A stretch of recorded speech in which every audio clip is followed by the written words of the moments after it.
Wait, hold up. Yeah, you know the vibe.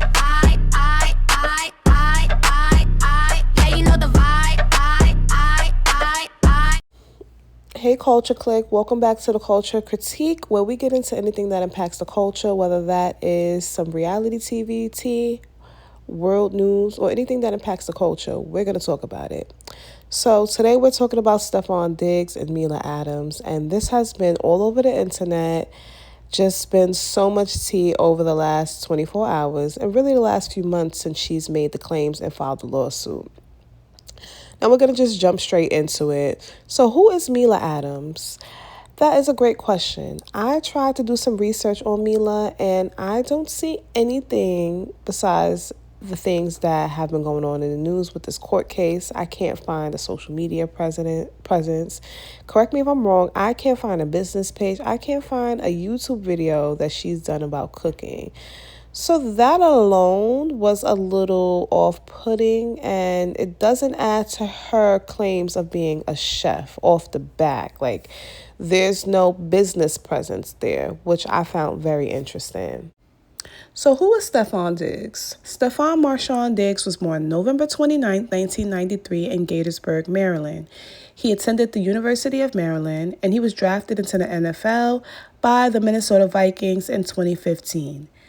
Most recently, he played with the New England Patriots, and they have recently let him go. They just lost the Super Bowl, and it's been a lot of drama with that. We all seen how the Super Bowl panned out with drama between him and Cardi, him having other baby mamas there. And honestly, Stefon Diggs has always had a playboy reputation. It's been really highlighted as of recently, but it's been something that's been well known about him, even to the point where his teammates have said that. Check this out.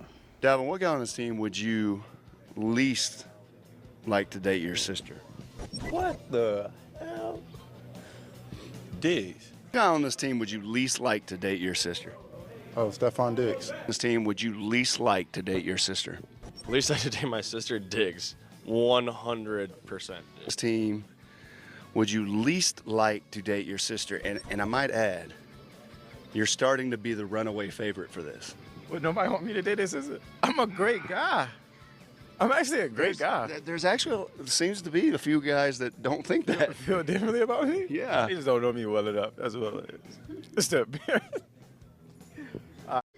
So as you see, Stefon has a reputation on him. Now, it's usually a bro code between men. So for all of them to think he's a sleazy, that says a lot. No shade. Like, you have to admit, that says a lot about his character and his reputation. But I digress.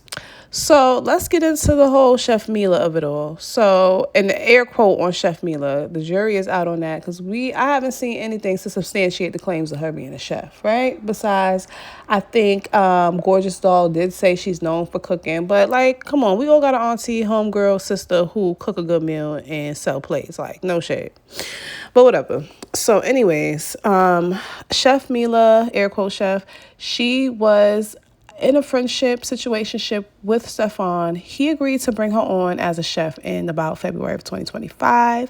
She was supposed to be making $2,000 weekly and about $8,000 a month, all expenses paid because she lived with him, so she didn't have any, bills per se, right? Fast forward, right before the Super Bowl, Chef Mila, and you know what? I'm gonna stop calling her Chef Mila because I don't see no information about her being a chef, so we're just gonna call her Mila, okay? So right before the Super Bowl, Mila comes and drops the bomb. She put a lawsuit in stating that she's alleging he hit her and there was abuse and she didn't get paid for what she was supposed to get paid for, so she's suing him. Cardi B comes out and Cardi B says, I put that on everything. She's lying. And in the name of the Lord, we're going to put the truth out there. She's lying. And y'all all going to be on y'all knees, basically standing for her man, her man, her man.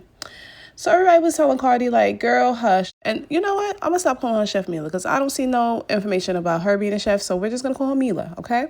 So right before the Super Bowl, Mila comes and drops the bomb. She put a lawsuit in stating that she's alleging he hit her and there was abuse and she didn't get paid for what she was supposed to get paid for. So she's suing him. Cardi B comes out and Cardi B says, I put that on everything. She's lying. And in the name of the Lord, we're going to put the truth out there. She's lying. And y'all all going to be on y'all knees, basically standing for her man, her man, her man. So everybody was telling Cardi, like, girl, hush. Like, you don't know what this man did. Like, now you're connected and you have too much going on with your tour. Like, you don't need to be connected to this drama, Little Miss Drama, right? And it was just a lot going on. Fast forward, he goes to the Super Bowl. We all seen what happened with that debacle, the baby mama drama. He had other baby mamas there and side chicks. And then he lost the Super Bowl. He lost his girl, got a lawsuit. The man just had everything going on, right? So now that leads us to today. And today was day 2 of the court case. And child, the tea was teaing. Stephon Diggs and the Chef used to be friends with benefits. Y'all, we are on day 1 of Stephon Diggs' trial, and it has already started off messy. We have found out about one person who was getting benefits and another person who was possibly getting benefits too. Y'all, they have 6 jurors in this case. He is being accused of felony strangulation and misdemeanor assault. And so far, they have done the prosecutor and defense opening statements, as well as Mila Adams, the actual accuser, is on the stand at this moment. We are on lunch break. Now, the prosecution gets up and describes this case as this was a chef working for him. She was upset about some payment. They began to text each other and they got into it. She was a live-in chef, so he goes into her bedroom, slaps her allegedly, and then starts to put her in a headlock to the point where she was struggling to breathe. Now, he stated that she had red marks or some kind of bruising on her chest, but she did not take pictures of it and she did not seek medical help. Now, he says after this incident happened, they presented her with an NDA and they told her that she had to sign this NDA to get payment, and she had never heard anything about an NDA before. Now, once she left this job, she then went to the police. She made a statement about everything that happened, provided them with the text messages, and they're asking the jurors to just look at all the evidence and scrutinize everybody equally. Now, the defense got up there and changed the whole narrative of this story. Now, Mila Adams did get online, or she talked to TMZ or somebody and told them that she was not trying to just get money out of this situation because she would not mess up her reputation like that. Well, the defense is saying something totally different. They said that she requested $19,000 back in December and that she has requested more as of recently. On top of that, they said that she did not provide all the text messages to the police, that she deleted some messages. Some messages were not included, and that's what she sent to them. Also, she did not tell them that after she sent those text messages that she went on vacation for a week, then returned to the house, stayed there, and there was another set of text messages, and that's when she got fired. Now, the text messages were about money. She felt like she should be paid for that week that she did not work, and after he let her go, he did send her the payment for that week that she did not work. Now, the week that they were talking about is his bye week. He was going to Miami for multiple different reasons. He was going to celebrate his birthday, but he was also going for an art show because he was collaborating with the furniture line. Now, somebody named Lindsay was supposed to have had some kind of business to do with him in this furniture line, and her and Mila had a whole back and forth. And Mila was upset that he was not bringing her along on this trip, guessing that she felt like he chose her side over hers. Now, they also brought up the fact that there is no physical evidence in this case. They said there is no photos or videos of her with these marks on her, and there are no medical records. However, there is a video of her showing that she does not have any marks on her. And really, at this point, it seems like this is going to be a back and forth situation. It's going to go down to who the juror actually believes in this case, because they really not going to have anything to go by. Y'all, this case is going to be an interesting one. This is only day 1. It should be done by the end of this week. I will be following this every day. I'll be back for part 2 with Mila's testimony. The alleged victim, Miss Adams, was on the stand again, day 2 for the Stephon Diggs trial, and she was continuously combative with the defense attorney as cross continued, so much so that she inserted that Stephon Diggs offered her $100,000 to recant her statement, therefore accusing him of a crime of bribing a witness or intimidating a witness, and also telling the jury that he's guilty. He knows he did this or he would never have offered me $100,000, which should have been a mistrial with prejudice, in my opinion, because she intentionally was either trying to create a mistrial to give herself another shot at this trial because she knew just how bad it was going, or she intentionally inserted something that she knew was improper, but that's not what happened. Instead, the judge again scolded her and instructed the jury not to consider that. The second and only other witness for the Commonwealth was the law enforcement officer, who did not seem excited to testify at all and basically just said, "This is what Miss Adams told me. I didn't really do any other investigatory action." And then the Commonwealth rested, and the defense put on witness after witness after witness to say that Miss Adams had no injuries, never complained about an assault, and all of this was about money and the fact that she was no longer going on this Miami trip. Then the defense rested and we get to closing arguments where the defense laid out that everything in this case is more consistent with somebody trying to get a money grab from a professional athlete and is inconsistent with somebody that had been seriously assaulted by a man much larger than them. And the Commonwealth's apathetic vibe of indifference continued as they began their closing statement with this. Was Miss Adams a perfect witness? No. She was argumentative, avoided, difficult. But does that mean you should throw away everything she says? She said no. Apologizing for the one and only witness that was central to your entire case that you cannot win without. It seemed like they had put up the white flag, yet they let the case go to the jury to make a determination of whether this guy is going to go to prison for something they know they do not have enough evidence of. Well, we can have faith in this jury because they got it right with a very quick, not guilty verdict. Stefon Diggs gets to go home free, and hopefully Miss Adams learned a very hard lesson. I see Cardi face. This was my face during the whole, literally every time I saw Mila, I just had this face because her whole demeanor during her testimony was very off-putting. She was argumentative. It was aggressive. She was flustered, not prepared at all, very emotional. You can hear her voice cracking as she was making her testimony. And her voice was shaking, or she was nervous. She couldn't properly articulate her feelings and her emotions. I think if she would have had somebody like, I can't think of that lawyer's name, but her name was Gloria something. And she does lose a lot of her cases, but she would have got her together. She needed like an Olivia Pope to really help her gather her thoughts. Basically you have to prove your case as well. You have to show these people that, yes, this person did this to me. Yes, I'm a victim. It did not give victim in the way that would have gotten her the result she was looking to get, right? She was very just flustered. A simple yes or no question could not be answered. And it was to the point where the judge started getting frustrated. Like, girl. So when you say he smacked He you, smacked me with an open hand. do you know which hand he used? Right hand, right side of my Do you know face. which part of your face got hit? The right side of my face. And then what happened? And then he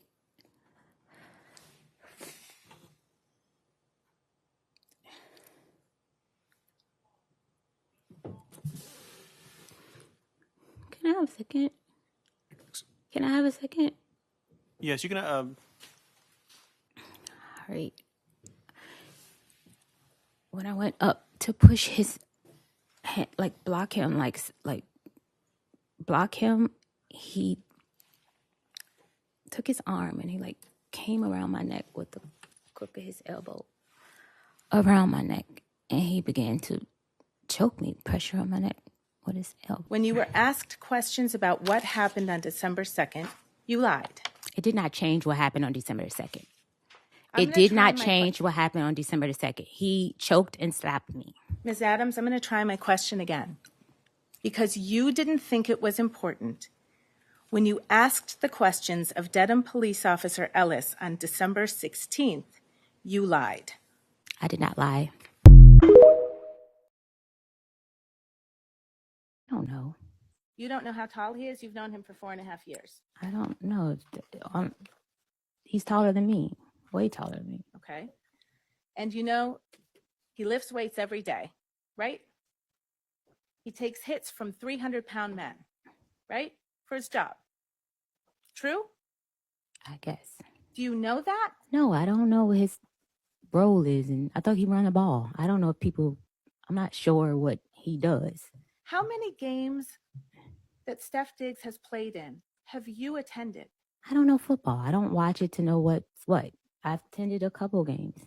The question was, how many of Stefon Diggs' games have you gone to and watched? Gone to, maybe 4. And you don't know that he gets tackled in that game? I don't really watch it, honestly.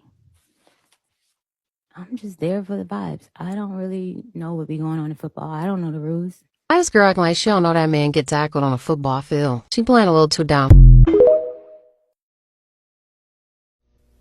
Mr. Diggs offered me $100,000 to recant my statement. Tell the jury how much I think you described her as a workers' comp lawyer. I got her because I was injured on the job and I needed to file a workers' comp case. Stephon Diggs did not have proper workers' comp insurance. Matt. The final portion of that answer will be stricken and you will disregard it. Ms. Adams, if you could just listen to the question, answer the question, and if you need it rephrased, counsel will certainly rephrase it for you. Okay. Thank you, Your Honor. 3 weeks ago, your lawyer demanded $5.5 million from Mr. Diggs, didn't he? Mr. Diggs offered me $100,000 to recant my statement. That is a yes. That is the Your Honor, only. May we be heard at sidebar, please? Objection moved and strike. Jurors, the last part of the witness's answer, the last part of the witness's response will be stricken as non-responsive. You will disregard it and you will not consider it during your deliberations.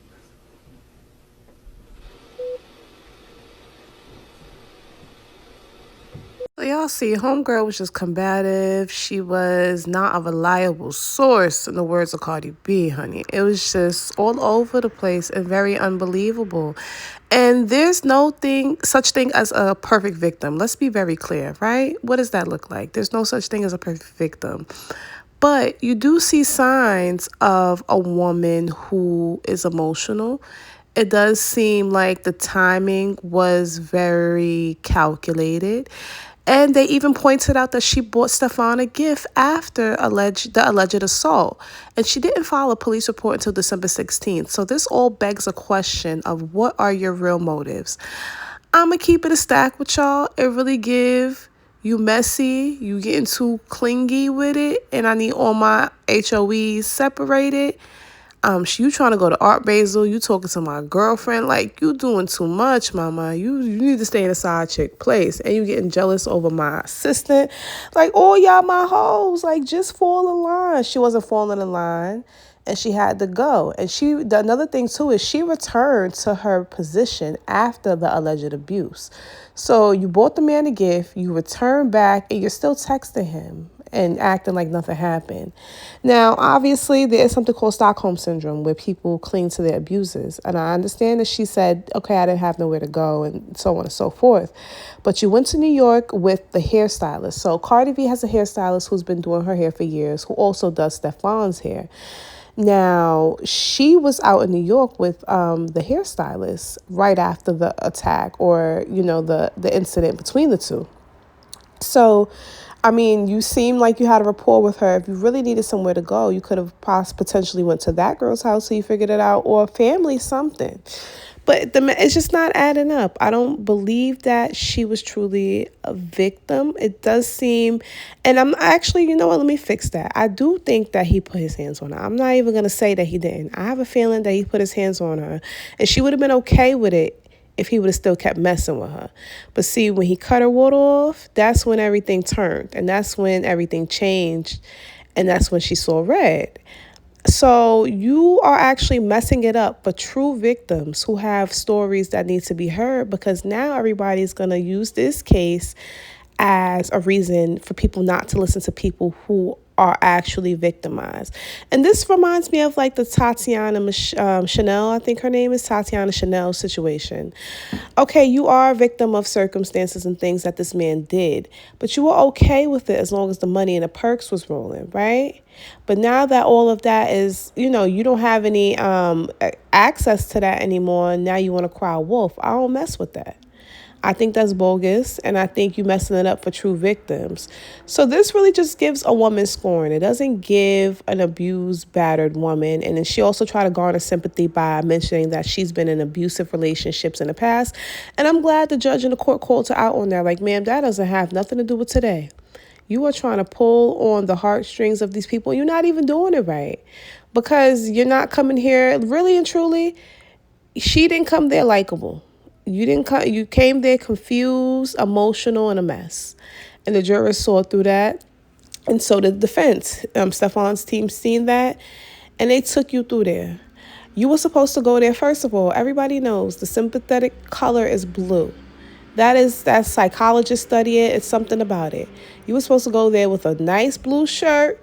You were supposed to cry on that stand, and you were supposed to fold up a napkin into a triangle like Candace from Real Housewives of Potomac, and you were supposed to play that one if you was trying to play that one.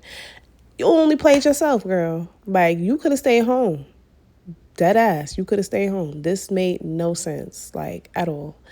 But, and another thing is you was kikiing with these girls. Like, you trying to be all in the mix with Cardi, trying to be all in the mix with him. You out with her, with the hair braiding girl. And they the ones who done turned the evidence in on you. Check this out. Good afternoon, ma'am. Could you please state your name for the record and spell your first and your last name? My name is Shai Charles. It's spelled Xiacharles. How do you know Mr. Diggs? I started doing his hair when he played for the Buffalo Bills. Do you know how many years ago that was? I'm not good with dates, but whenever he last played for the Buffalo Bills. Okay. Yeah. When you actually do Mr. Diggs's hair, how long does that process actually take? I'd estimate probably about 3 to 5 hours, anywhere between that. Yeah. And where have you done Mr. Diggs's hair? At his house. He travels a lot for work, so wherever he needs me to do his hair, I go. Is that true of other clients you have as well? Yeah.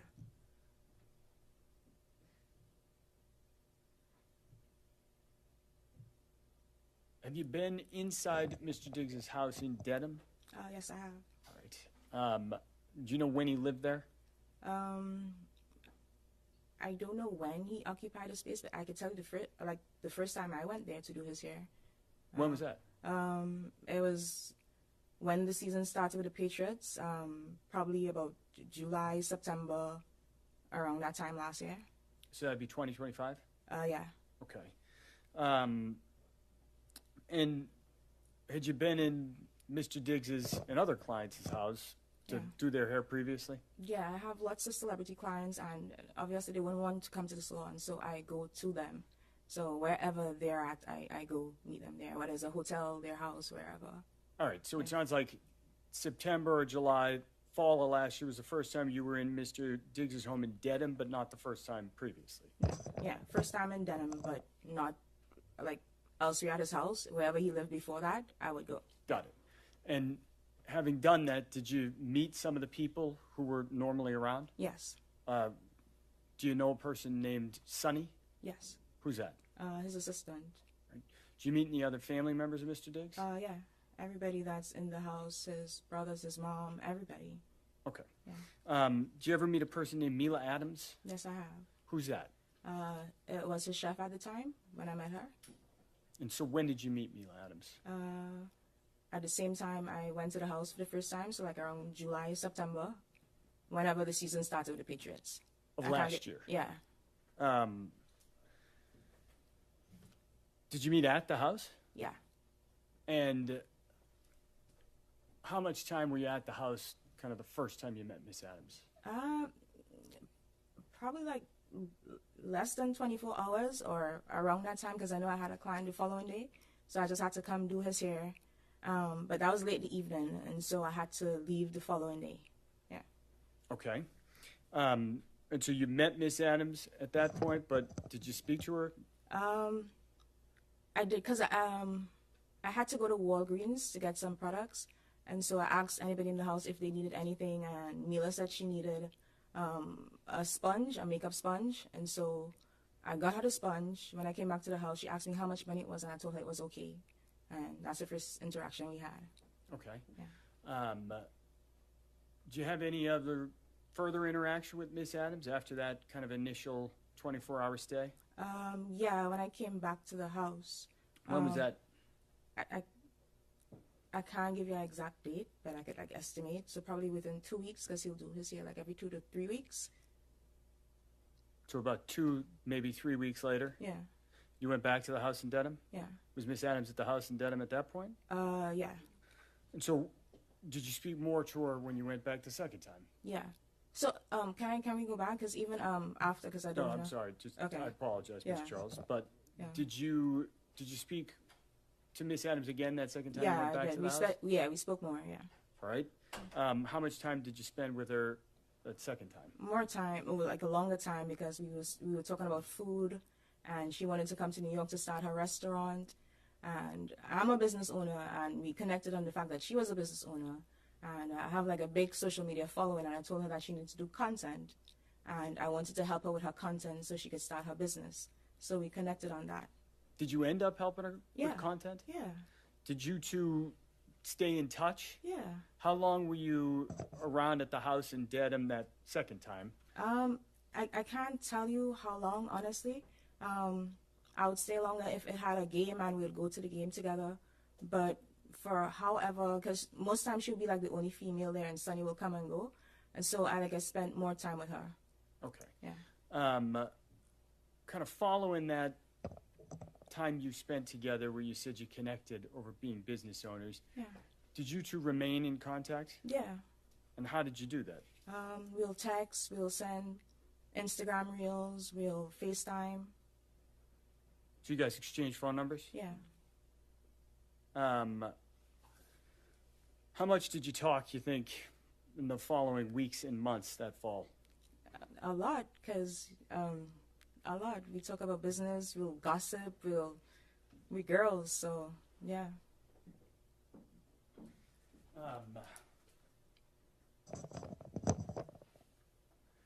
Did you ever spend more time together in person with Miss Adams? Yeah, I took her back to my country. I'm from Trinidad and Tobago, so I took her to Tobago. She spent time with my family, with my grandmother.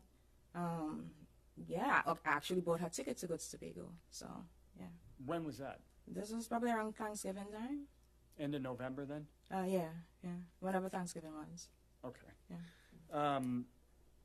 Following that trip, do you remember where you went after that? I came back to New York. We came back on the same flight. I came back to New York, and she went to Boston. Okay. Do you remember where you were on December 2nd? Yeah, actually, I was in Target, like late evening. What were you doing in Target? I was shopping for ingredients because I was spending too much money on Ubers, so I was buying ingredients to cook, like groceries. You're buying groceries at Target? Yeah. What were you cooking? So I wanted to make this like Cajun pasta with shrimp and like sausage. Mila had made it at the house, and it was healthy. And so I wanted to cook that because I didn't want to buy Uber Eats. I didn't want to spend money on Uber Eats, and I just wanted to be healthier and cook. And so I wanted to make it like her. So I was going through the aisles and like picking up stuff and calling Mila or message. Like I texted her a picture and asked her if it was this one, but she wasn't responding quick enough, so I FaceTime her. All right, so let me break that down there for a minute. You're in Target, you're trying to purchase ingredients for a dinner that you had seen Mila cook? Yeah. You said at the house. Is that at the Dedham house? Yeah. All right. Did you say you were looking for, what was the ingredient you were looking for? Like shrimp, but so she makes matcha as well. So I was trying to find out like what matcha to get, that specific one from tea dealers, shrimp, pasta, sausage, everything like that. So you just said a moment ago that as you were trying to find ingredients, you started by taking a picture and sending it to Mila? Yeah. Do you remember what time that was at?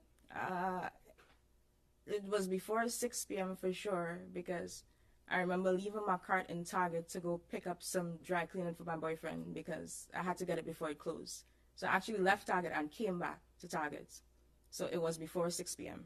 Okay. Yeah. What about a specific time? Do you remember exact times?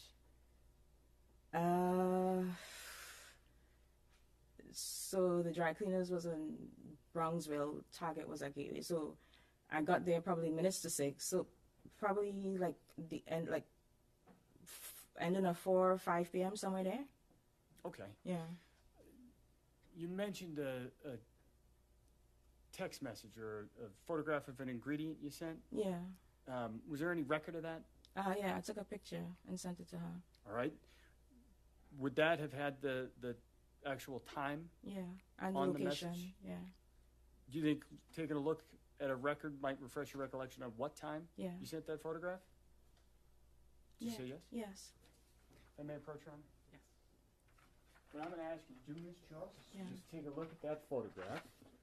Okay? And I want you to look at that. Yeah. And after you've reviewed it, take a look up. Yeah. Having looked at that, does that refresh your recollection on what time Yeah. you actually began communicating with Miss Adams when you were in the Target? Yes. And what time was that? It says 4:38 on the picture. Okay. Is Yeah. that consistent with your recollection of when you reached out to Miss Adams? Yeah. Now, you said you started by texting and then you FaceTimed with Miss Adams? Yeah. What's FaceTime? A video call app on every iPhone. Had you FaceTimed with Miss Adams previously? Yeah. And so describe how that looks. What's happening at that point when you're FaceTiming? So I FaceTime her, I told her what I was doing, we spoke about the pasta, and all the ingredients I needed to get, and she was like, girl, I'm not going to Miami. And she said she's going to go home to Atlanta for a couple of days, then she's going to come to New York. Well, she's going to go home to Atlanta, but she's going to stop off in New York for a couple of days. All right, let me actually stop you there. I apologize, Ms. Charles. It was not a specific question. So you said you're in Target while this conversation is happening? Yeah. Okay. Could you see where Miss Adams was? Yeah. Where was she? She was in the kitchen. Kitchen of what? Of the Denham house. And how do you know that? Because I've been there before, so I know the layout of the house. And the faucet was running, and I could see the island in the background. Okay. You just said she mentioned Miami. Did you notice anything about her face, her physical appearance when you had this FaceTime call? No.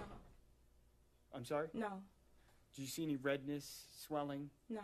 Was she flush? No. Was she teary-eyed? No. Were there any bruises on her? No. You started to talk a little bit about places she said she was going. Yeah. Did you ending? All right. She said Where was that? In New York, because she said she was. What I'm going to ask Ms. Silva to do is go to the next video down on that list.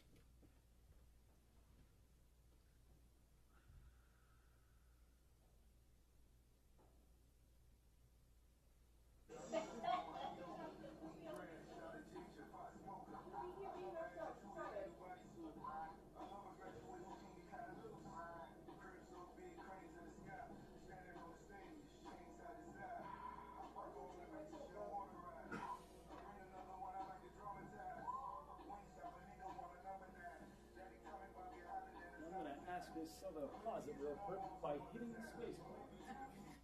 Thank you. So, looking at video number 2, it looks like the timestamp on the bottom says December 3rd, 24 minutes. Yeah. Watching that video, what are we seeing in the video? We were listening to Cranes in the Sky by Solange, and we were just talking about what the song was about. Got it. Yeah. So when you say there, we, who is we? My friend Natalia Moses and Mila Adams in the car. All right, so where we paused it, it's a little hard to see, but is your testimony that Miss Moses was in the car? Yeah. Who's in the front seat here? Mila Adams. So was Miss Moses in the back seat of your car? Yes. Okay. What did the three of you do that night? We went to Jersey. I have a house in Jersey City, so we went to Jersey City. And what did you do? Drink, eat wings, and watch TV, just chill. All right. Did you end up staying or sleeping in Jersey City, or did you sleep somewhere else? No, I went back to my apartment in Brooklyn. Who went back to your apartment in Brooklyn? Me, Tally, and Mila. And what time do you think you got back? I estimate probably like 3, 4 a.m. in the morning. All right, so early in the morning? Yeah. So as y'all see, that's Stefan and Cardi's hairstylist. She's been doing Cardi and the kids' hair for a long time. Like back when Cardi was Cardi with the braids, I believe Shy was doing her hair. So they have a long-standing relationship. So she's the one who provided a lot of the proof against Mila that's helping Stefan's case. She provided the dash cam footage. She provided the video of Homegirl doing a running man, just looking like she was living her best life right after such a traumatic event.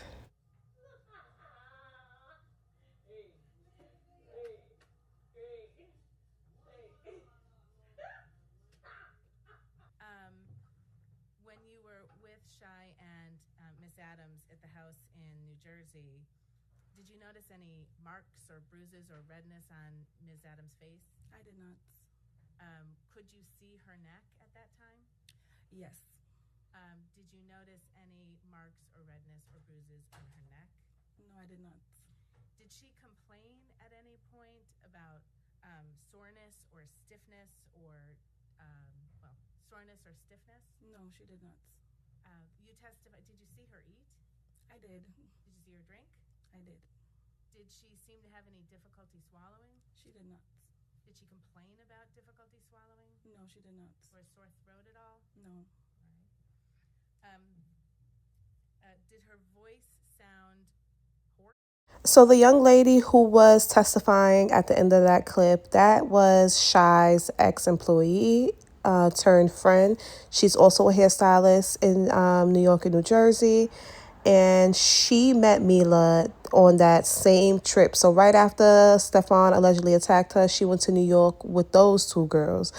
And as you see, she said she looked fine and she didn't see any signs of abuse or anything at all. So it's just given like, girl, you are just putting extra sauce on it because of, you can't be gang no more. You can't be around the crew. And I think she's mad about it, to be honest with you. And now she's making allegations saying that Chai, the first hairstylist with the braids, she's saying that, she's messing with Stefan. Now she's making allegations against her, which I honestly don't believe. You could never put nothing past nobody, granted. But my heart of hearts is saying, I don't think that Shy is messing with that man. I think she want to bring everybody down with her. And she going out swinging. She making all these allegations. This girl has been around Cardi since Cardi was Cardi with the braids. I'm sure they built their own friendship and rapport. She does the kids here. I don't see her messing with Stefan. And as we see, Mila has lied about multiple things. So, I mean, can we really take her word for it at this point? There's a lot of holes in her story. Remember when Chef Mila was on the stand and she said that Cardi B's hair braider, Shy Charles, had a sexual relationship with Stefan Diggs? Well, I spoke to Shy, and let me just say she is a really nice person, number one. But number two, that is not true, guys. A lot of y'all in the comments were like tearing her up, saying, yeah, I believe it, I knew it. It's not true. Her and Mila were friends, okay? They had a good, cool relationship. They were good.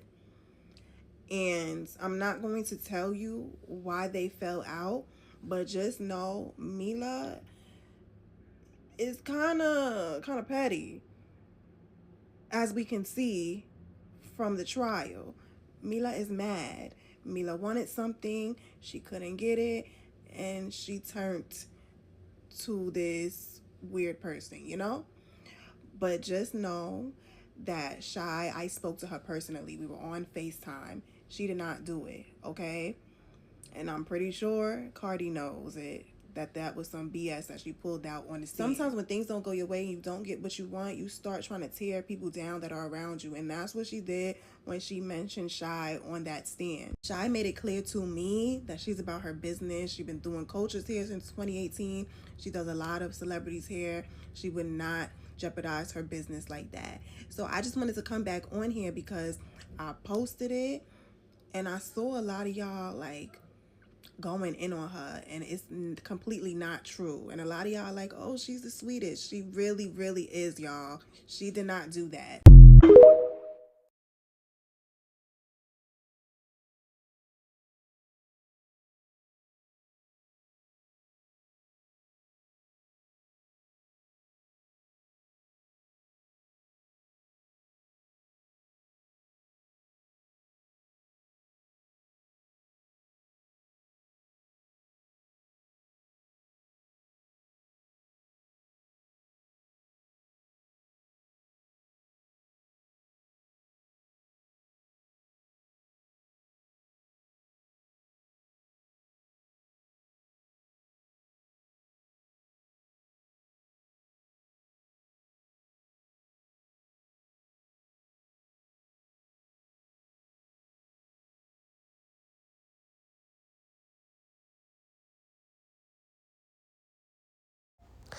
So the young lady who was testifying at the end of that clip, that was Shy's ex-employee turned friend. She's also a hairstylist in New York and New Jersey. And she met Mila on that same trip. So right after Stefan allegedly attacked her, she went to New York with those two girls.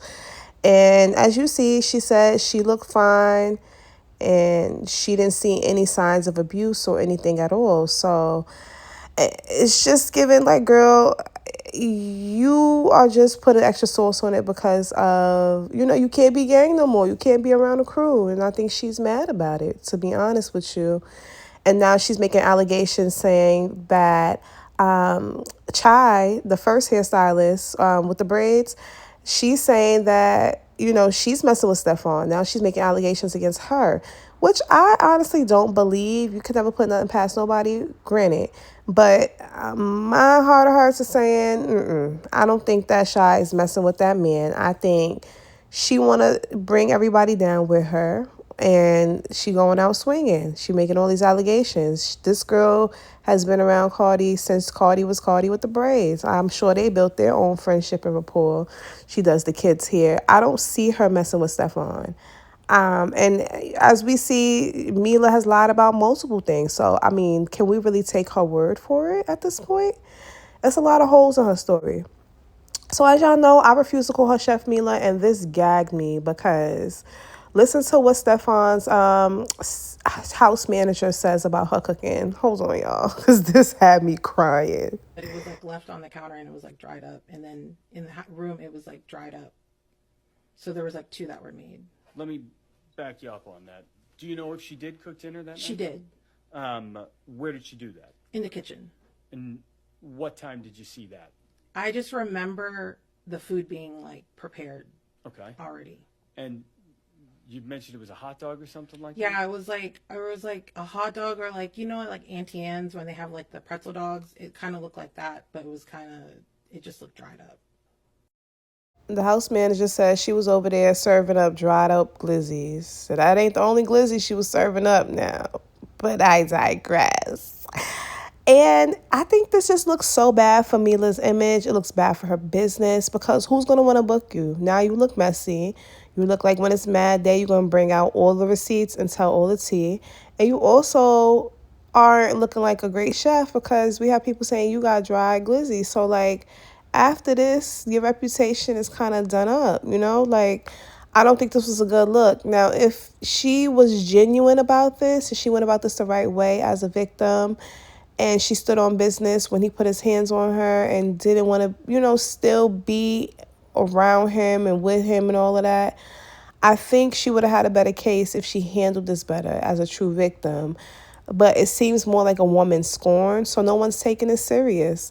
And it's very unfortunate that she went this route. Like, she even said that Stefan offered to give her $100K. Like, girl, you should have took the $100K. Now you went this route. You were trying to get $5.5 million. Now you went this route. Your career done up. Your reputation done up. Your pocket done up. Because, like, who want to book you? He's not fucking with you. You're not booking with you. And you didn't win the case. So now, like, the coins is, and then you didn't even capitalize on this moment. Like, girl, you should have been doing interviews. Well, obviously, you can't really do too much interviews before a case, right? Whatever. But, like, you could have put something out there, like, this is just all bad. It's giving L on top of L. The lawyer that she got was a dud. Like, it was giving public defender. It was giving he just here to collect his check because he didn't really do much defending. His arguments was weak. He wasn't guiding you the right way. Like, it just wasn't a good fit for this type of case. Like, she needed somebody that was a shark that could really prove her point and support her. But listen to the closing statements from her lawyer. Hold on, y'all. And I remind you, it's your job here today to determine what happened on December 2nd. I expect Ms. Mila Adams, when she takes that stand, she'll tell you how she was texting with the defendant, her boss, Mr. Diggs. That on that text they started arguing, they started name calling. I expect she'll tell you how she was in her bedroom at his house, how he entered her bedroom, walked up to her, and slapped her. I expect she's going to tell you how he put her in a headlock, the difficulty she had breathing, that he threw her on the bed, and then he left. I expect she's going to tell you then how that affected her, what she did after her, how she continued working for him afterwards, how she had a dispute with him over a payment, how his staff told her that she needed to sign a non-disclosure agreement to get paid.